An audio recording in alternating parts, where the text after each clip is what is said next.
Welcome to Season 2 of the Soualichi Stories, presented by the Foresee Foundation and funded by UNESCO. The Soualichi Stories series includes tales of our island's beloved legends, history, and folklore, as told by exceptional Sint Maarten storytellers. Foresee Foundation is honored to share these stories as it brings people together and bridges the gap between generations. These stories remind us of our culture, our heritage, our one island. Through these stories, we hope you feel more connected as we strive to keep the art of storytelling alive. Please enjoy this next Soualichi story and all the other stories in our series, and let us know if there's any other particular story you would love to hear in the future. Enjoy!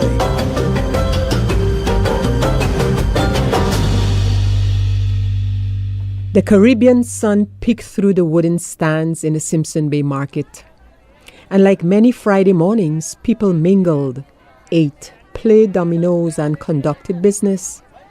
Between the chatter of the people and cries of the seagulls, Tanny and the boys could be heard blasting through an old radio.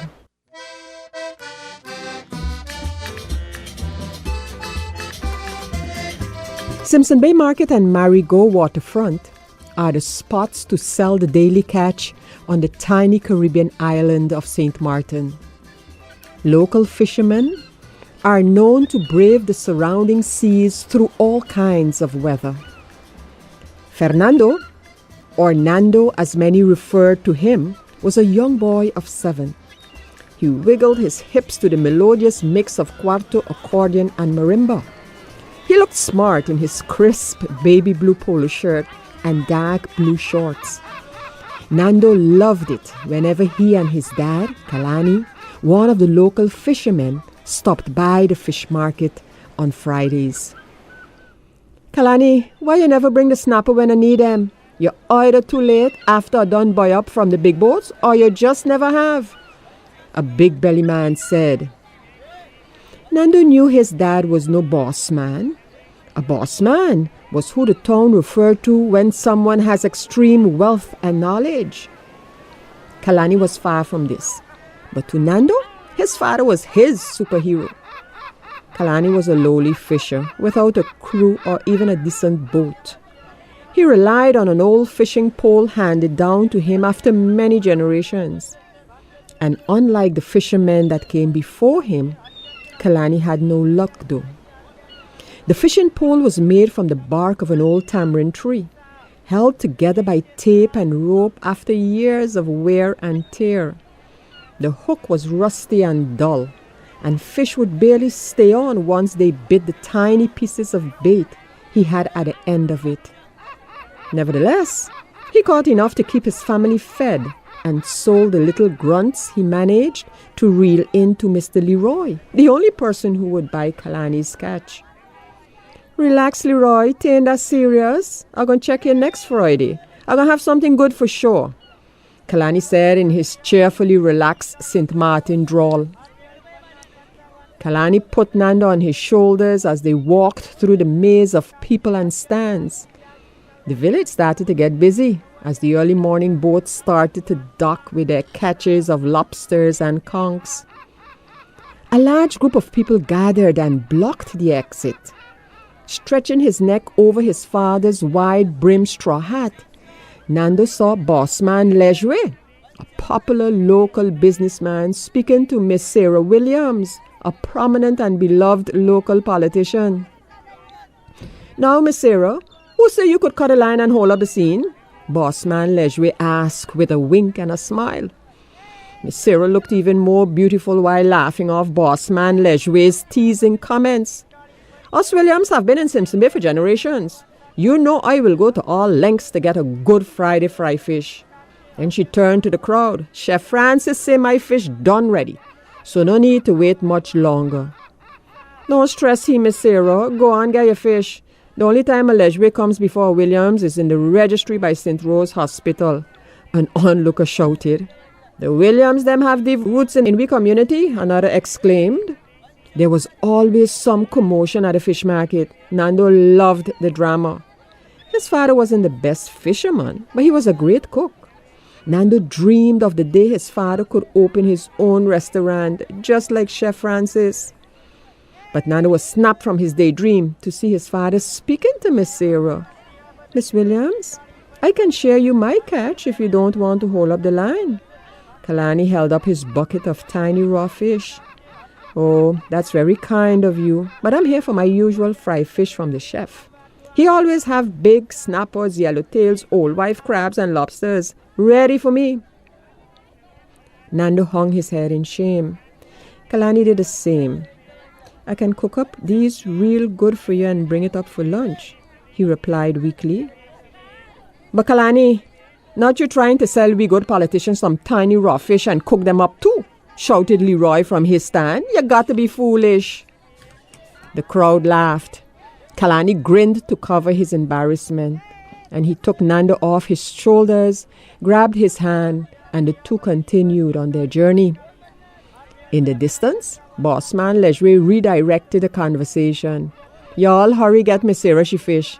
Don't let her polished talk fool you, huh? She a true Simpson Bay woman. When that belly of she start to talk, she mouth gonna be talking even louder. And maybe 'cause she clean out." The crowd laughed even more. "No man can cuss better than French Quarter people," another one shouted. Then the crowd moved on to other topics, forgetting about Kalani and his raw fish. One breezy Caribbean morning, Kalani and his friend Vincent stood fishing off the rocks. This is usually where the most skilled fishermen would get their biggest and best catches. But the waters here were rough, and only the best crew could handle this part of the sea. "Oh boy!" cried Vincent while pulling in a big fish.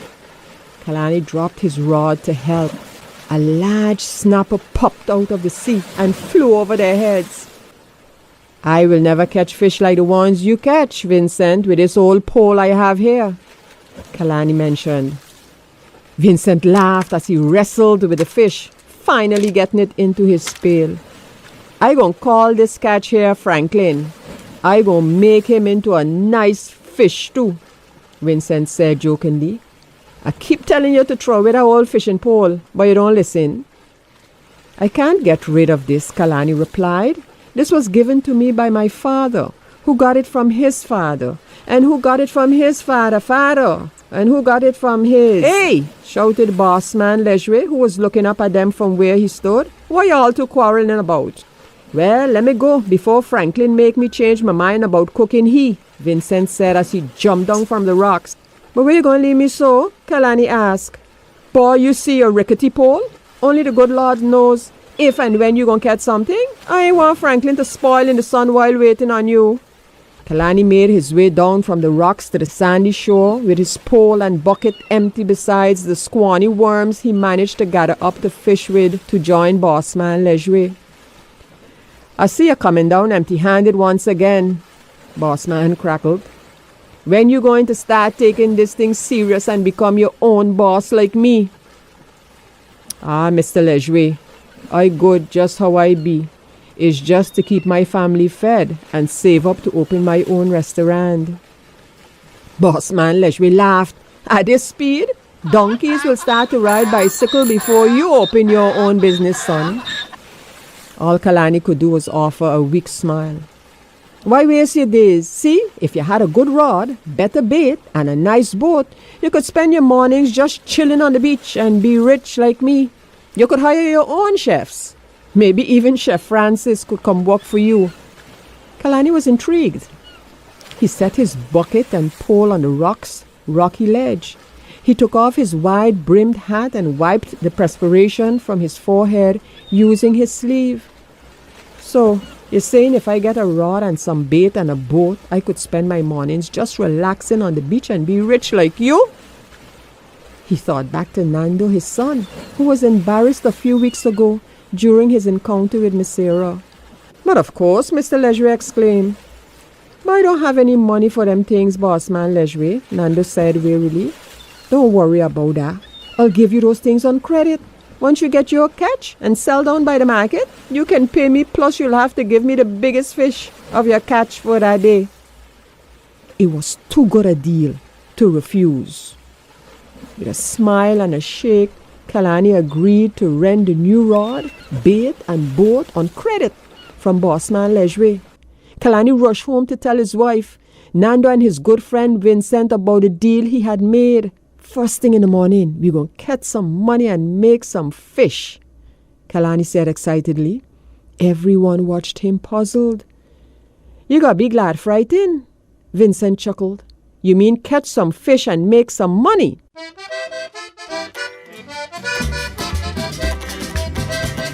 Before the cock crowed, Kalani was already up and packing his bag and daydreaming about a catch he was going to get today.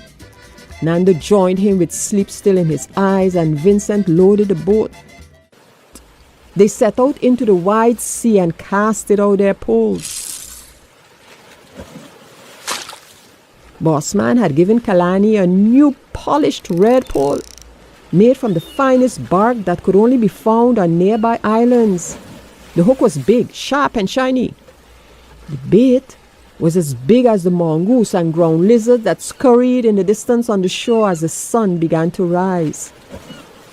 The crew sat for hours, but no bites.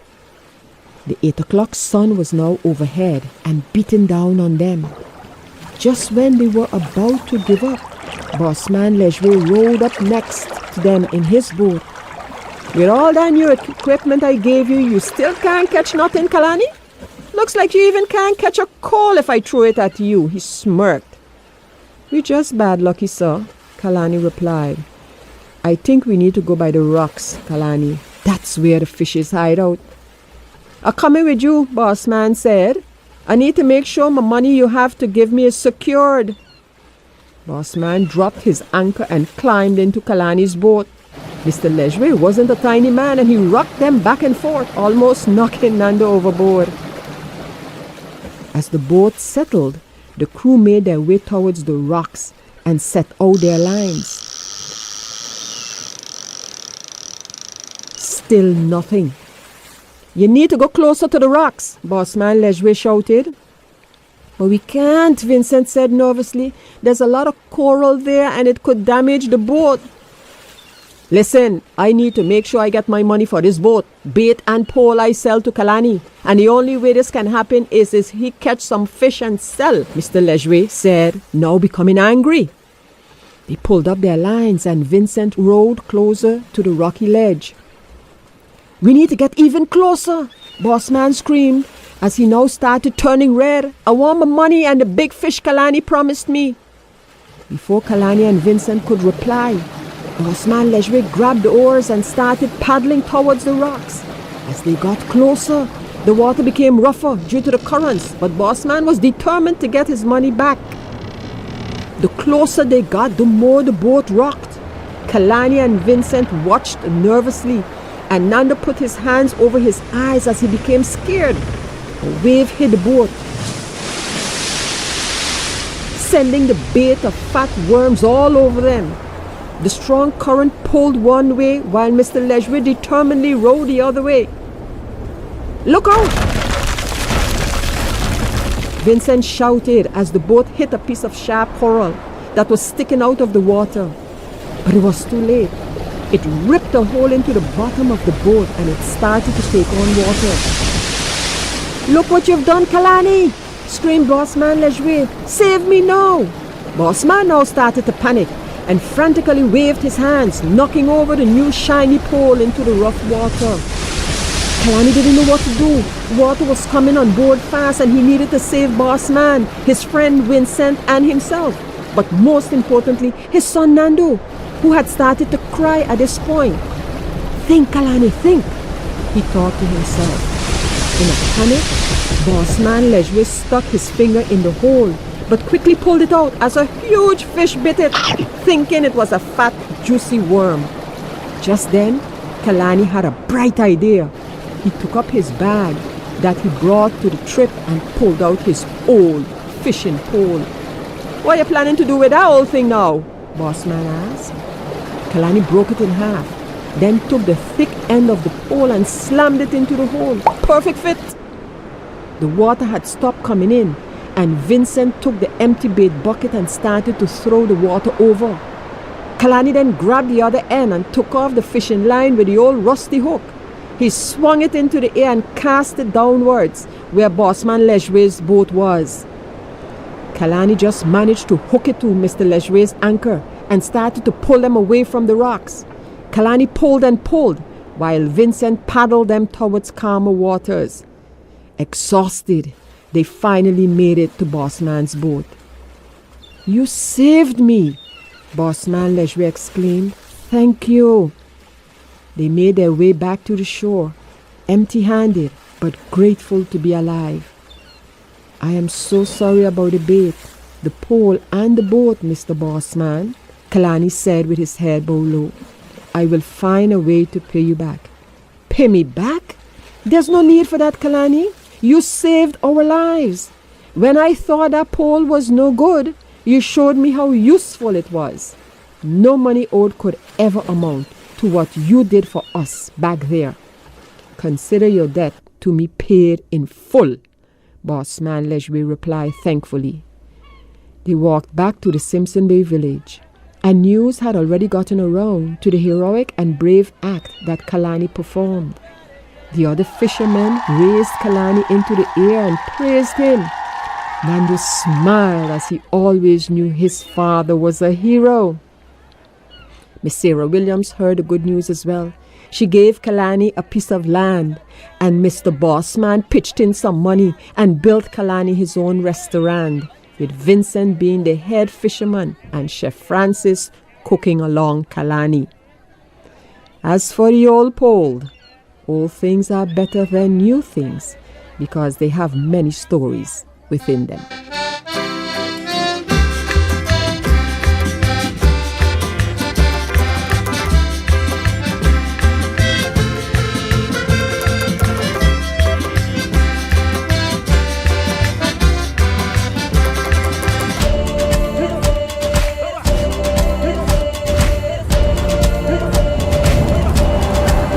We hope you enjoyed this inspiring Soualichi story as presented to you by the Foresee Foundation and funded by UNESCO. We hope this story helped all of you feel more connected to the island and to each other. More information on the story and schedule can be found on Foresee's website and Facebook page. We look forward to connecting again with you soon in our next Soualichi story.